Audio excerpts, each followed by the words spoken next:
S S ಟಿವಿಯಲ್ಲಿ ಜಾಹೀರಾತು ನೀಡಲು ಈ ನಂಬರಿಗೆ ಸಂಪರ್ಕಿಸಿ.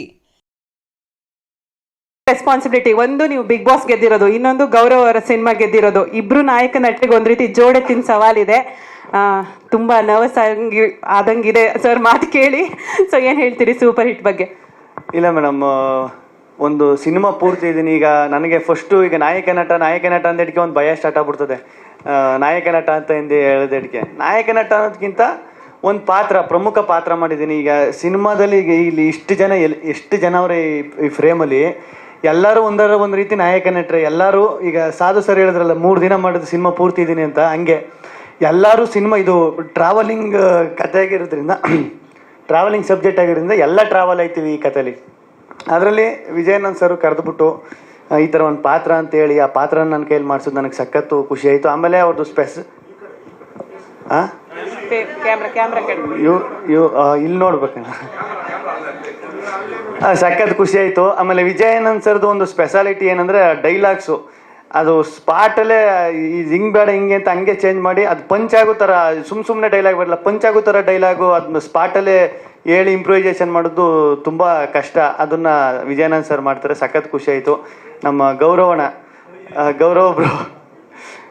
ಬ್ರೋ ನಾವು ಅವರು ಬರೀ ಮೊದಲನೇ ದಿನ ನಾನು ಶ್ವೇತಾ ಅವರು ಮೊದಲನೇ ದಿನನೇ ಸಖತ್ತು ಕ್ಲೋಸ್ ಫ್ರೆಂಡ್, ಒಂದು 2-3 ವರ್ಷ ಪರಿಚಯ ಆಗಿರುವಷ್ಟು ಫ್ರೆಂಡ್ ಆಗ್ಬಿಟ್ಟು ಅಷ್ಟು ಕಂಫರ್ಟ್ ಝೋನ್ ಕೊಟ್ಟು ನನಗೆ ಚೆನ್ನಾಗಿ ಮಾತಾಡಿಸ್ಕೊಂಡು ಚೆನ್ನಾಗಿ ಕಾಮಿಡಿ ಮಾಡ್ಕೊಂಡು ಫನ್ ಮಾಡ್ಕೊಂಡು. ಅದೇ ಈಗ ಟೀಮು ಕರೆಕ್ಟಾಗಿದ್ದಾಗ, ಟೀಮ್ ಎಲ್ಲ ಫ್ರೆಂಡ್ಲಿ ಆಗಿದ್ದಾಗ ನಾವು ಕೆಲಸ ಮಾಡೋಕ್ಕೆ ತುಂಬ ಈಸಿ ಆಯ್ತದೆ. ಆಮೇಲೆ ನಿರ್ಮಾಪಕರು, ನಂಗೆ ಸತ್ಯವರು ನಿರ್ಮಾಪಕರು ಅಂತಲೇ ಗೊತ್ತಿಲ್ಲ, ಪ್ರೊಡಕ್ಷನ್ ಮ್ಯಾನೇಜರ್ ಏನು ಅನ್ಕೊಬಿಟ್ಟಿದೆ ಅಂದರೆ ಅಷ್ಟು ಸಿಂಪಲ್ ಆಗಿದ್ರು. ಆಮೇಲೆ ಸುಮಾರು 1 ವಾರ ಆದಮೇಲೆ ಗೊತ್ತಾಯ್ತು ಇವರೇ ಪ್ರೊಡ್ಯೂಸರು ಅಂತ.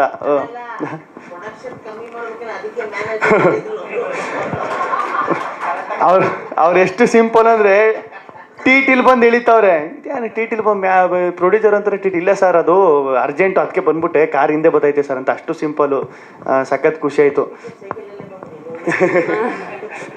ಆಮೇಲೆ ಸಾಧು ಸರು ನಿಜವಾಗ್ಲೂ ಈಗ ಅವರು ಹೇಳ್ತಾರಲ್ಲ, ಅವರು ಅನುಭವ ಒಂದಷ್ಟು ಹೇಳ್ತಾರೆ. ಇಲ್ಲ ಕಣೋ, ನೀವೆಲ್ಲ ಹುಡುಗರು, ನೀವು ನೆಕ್ಸ್ಟು ಡಿಸಿಷನ್ ತಗೋಬೇಕಾದ್ರೆ ಕರೆಕ್ಟಾಗಿರಬೇಕು, ಸಿನಿಮಾ ಫೀಲ್ಡು ನಿಮ್ಮ ಹೆಜ್ಜೆ ಕರೆಕ್ಟಾಗಿರಬೇಕು ಅಂತ ಅವ್ರ ಅನುಭವಗಳು.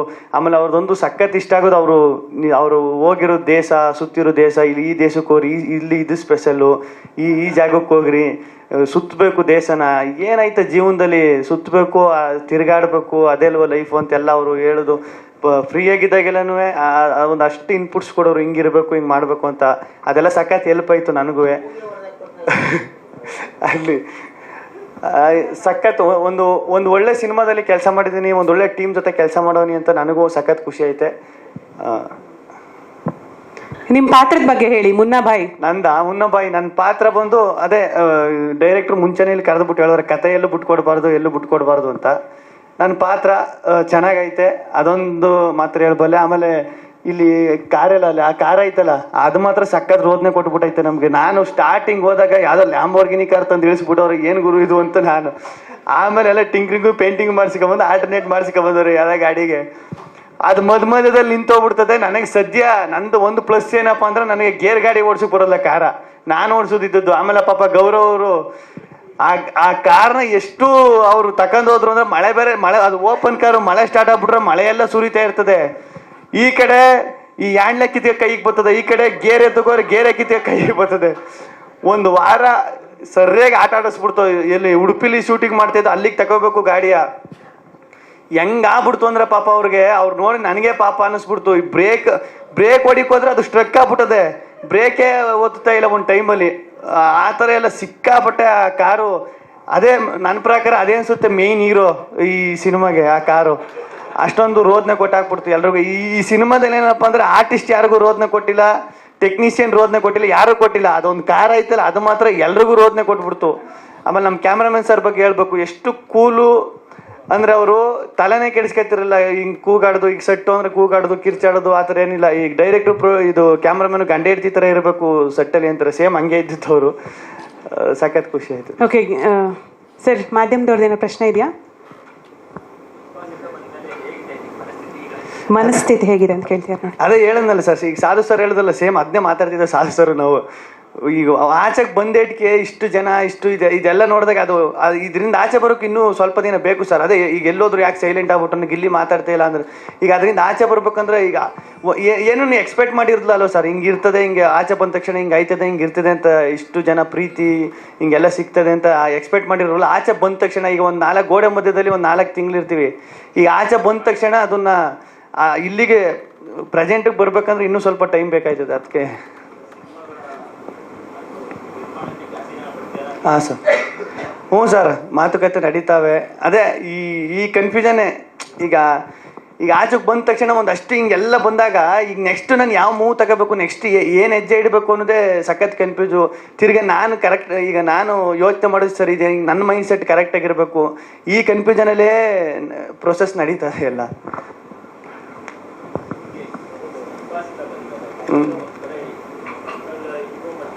ಹಾಂ ಸರ್.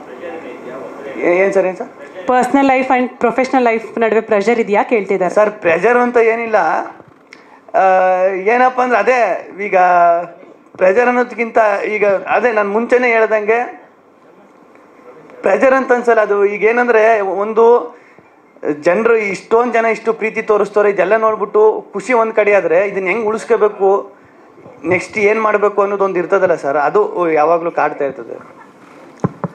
ಓಕೆ, ಯಾವ್ದಣ್ಣ ಬರ್ಬೇಕಾಗಿರೋ ದುಡ್ಡು? ಇಲ್ಲ, ಅದಕ್ಕೂ ಒಂದಷ್ಟು ಪ್ರೊಸೆಸ್ ಇರ್ತದೆ. ಅದು ಬರ್ತದೆ. ಇಲ್ಲ 100 ದಿನ ಎಲ್ಲ ಇರಲ್ಲ, ಬೇಗ ಬರ್ತದೆ. ಅಯ್ಯೋ, ನಾನ್ ತಗೊಂಡಿರೋದು ನನಗೆ ಗೊತ್ತಿಲ್ಲ, ನಾನ್ ಜಮೀನ್ ತಗೊಂಡಿರೋದು. ಓಕೆ, ಸೂಪರ್ ಹಿಟ್ ಪ್ರಮೋಷನ್ ಅಲ್ಲಿ ಹೇಗೆ ಇನ್ವಾಲ್ವ್ ಆಗ್ಬೇಕಂತ ಅನ್ಕೊಂತಿದ್ದೀರಾ ಅಂತ? ಅದೇ ಈಗ ಜನರಿಗೆ ಯಾವ ತರ ತಲುಪಬೇಕು, ಯಾವ ತರ ಇದು ಮಾಡಬೇಕು ಅದನ್ನ ಪ್ಲಾನ್ ಮಾಡ್ಕೊಂಡು ಮಾಡಬೇಕು. Produce sir. ಹಾಂ ಸರ್. ಹಾಂ ಸರ್. ಹಾಂ ಸರ್. ಹಾಂ ಸರ್. ಹಾಂ ಸರ್. ಅಲ್ಲ ಸರ್, ಅದೇ ಈಗ ನನಗೂ ಒಂದಷ್ಟು ಕೆಲಸ ಕಾರ್ಯಗಳವೆ, ಕೆಲಸ ಅದು ಇದು, ಅದೇ ಆ ಕೆಲಸದ ಒತ್ತಡಗಳು ಇದೆಲ್ಲ ಐತೆ, ಅಲ್ಲಿ ಇಲ್ಲಿ ಅಂತ. ಅದ್ರ ಮಧ್ಯೆ ಯಾವ್ಯಾವಾಗ ಏನೇನು ಅದನ್ನು ಪ್ಲ್ಯಾನ್ ಮಾಡ್ಕೊಂಡು ಮಾಡ್ಬೇಕು ಸರ್. ಓಕೆ, ಗಿಲ್ಲಿ 1 ನಿಮಿಷ. ಹಾಂ ಸರ್. ಹಾಂ ಸರ್. ಹಾಂ ಸರ್, ಅದು ಅದೇ. ಹಾಂ ಸರ್. ಹಾಂ ಹೌದು. ಹಾಂ ಹಾಂ ಸರ್.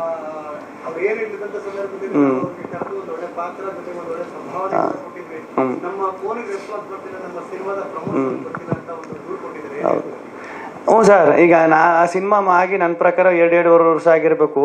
ಅದರಲ್ಲಿ ಆ್ಯಕ್ಟಿಂಗ್ ಮಾಡಿ ನಾನು ಬೈಟ್ಸು ಕಳಿಸಿದೆ ಸರ್. ಅಂದರೆ ಬೈಟ್ಸ್ ಕಳಿಸಿ ಎಲ್ಲ ಮಾಡಿದೆ, ಬಟ್ ಅದು ಯಾಕೆ ಹಂಗೆ ಆಯಿತು ಅಂತ ಗೊತ್ತಿಲ್ಲ. ಪಾಪ ಅವ್ರಿಗೂ ಏನೋ ಮೋಸ್ಟ್ಲಿ ನನ್ನಿಂದ ನಾನು ಫೋನ್ ಎತ್ತಿರಿಗೆ ನನಗೂ ಒಂದಷ್ಟು ಕೆಲಸದ ಒತ್ತಡ ಇತ್ತಲ್ಲ, ಅದು ಅವ್ರು ತಪ್ಪಲ್ಲ ಸರ್. ಯಾರು ಸರ್? ಇಲ್ಲ ಸರ್, ಬೇರೆ ಕೆಲಸಗಳಲ್ಲಿ ಒಂದಷ್ಟು ಬಿಜಿ ಆಗ್ಬಿಟ್ಟೆ.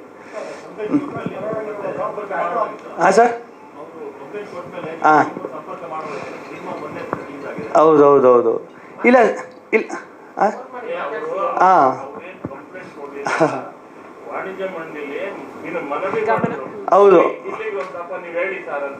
ಹೌದು, ಅದೇ ವಾಣಿಜ್ಯ ಮಂಡಳಿಗೆ ನಾನೇ ತಿರ್ಗಾ ಅದಕ್ಕೆ ಇನ್ನೊಂದು ನನ್ನ ಕಡೆಯಿಂದ ಏನು ಇದನ್ನ ಕೊಡಬೇಕು ಅದನ್ನ ಕೊಟ್ಟೆ ಸರ್, ನಾನು ಅಷ್ಟೇ.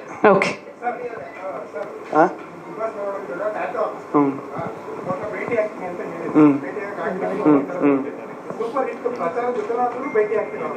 ಇಲ್ಲ ಸರ್, ಮೊನ್ನೆ ತಿರ್ಗಾ ನಮ್ಮ ಚಾನಲಲ್ಲಿ ಇದನ್ನ ಒಂದು ಅದಕ್ಕೆ ಅವ್ರನ್ನೆಲ್ಲ ಕರೆಸ್ಬೇಕು ಅಂತಾನೆ ಒಂದಷ್ಟು ಜನರನ್ನ ಕರೆಸೋಕ್ಕೆ ಅದ್ರಲ್ಲಿ ಅವರು ಫೋನ್ ಹೋಗಿ ಮಾಡಿದ್ರಂತೆ. ಅವರೇನೋ ಆ ಟೈಮಲ್ಲಿ ಸಿಕ್ಕಿಲ್ವಂತೆ.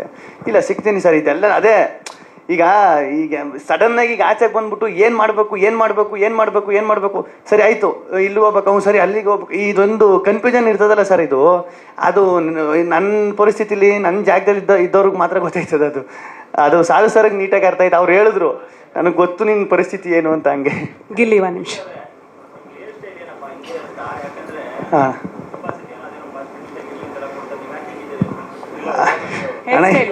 ಸೀಕ್ರೆಟ್ ಏರು ಸ್ಟೈಲು ಹೆಂಗಿದ್ರು ಸ್ಟೈಲ್ ಅಲ್ವ ಸರ್? ಇದು ಸ್ಟೈಲೇ ಅಲ್ವ? ನೀವೇ ಅಂದ್ರಲ್ಲ ಏರ್ ಸ್ಟೈಲು ಅಂತ, ಇದು ಸ್ಟೈಲೇ ಅಲ್ವ? ಇದೊಂಥರ ಸ್ಟೈಲು, ನಿಮ್ದೊಂಥರ ಸ್ಟೈಲು.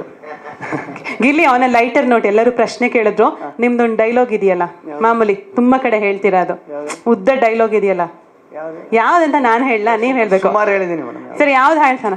ಬೇಡವಾ? ಓಕೆ. ಸೊ ಹೌದಾ, ರಿಲ್ಯಾಕ್ಸ್ ಆಗಿ ಸರ್, ಹಾಂ ರಿಲ್ಯಾಕ್ಸ್ ಆಗಿ Feb 27 ಸಿನಿಮಾ ರಿಲೀಸ್ಗೆ ಒಂದು ಕರೆ ಕೊಡಿ. 27ನೇ ತಾರೀಕು ನಮ್ಮ ಸೂಪರ್ ಹಿಟ್ ಸಿನಿಮಾ ರಿಲೀಸ್ ಆಗ್ತಾ ಇದೆ. ದೊಡ್ಡ ಕಲಾವಿದರು ದಂಡೆ ಐತೆ ಈ ಸಿನಿಮಾದಲ್ಲಿ, ನೀವೇ ನೋಡ್ತಾ ಇರ್ಬೋದು ಪೋಸ್ಟಲ್ಲಿ. ಎಲ್ಲ ಬಂದು ಸಿನಿಮಾ ನೋಡಿ, ಥಿಯೇಟ್ರಲ್ಲಿ ಸಿಗೋಣ, ಸಿನಿಮಾ ನೋಡೋಣ, ಎಂಜಾಯ್ ಮಾಡೋಣ.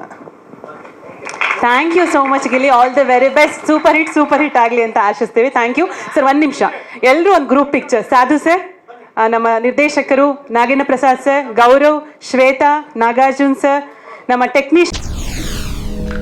SS TV ಸಿನಿಮಾ ಜಗತ್ತಿನ ಕ್ಷಣ ಕ್ಷಣದ ಸುದ್ದಿಯೊಂದಿಗೆ.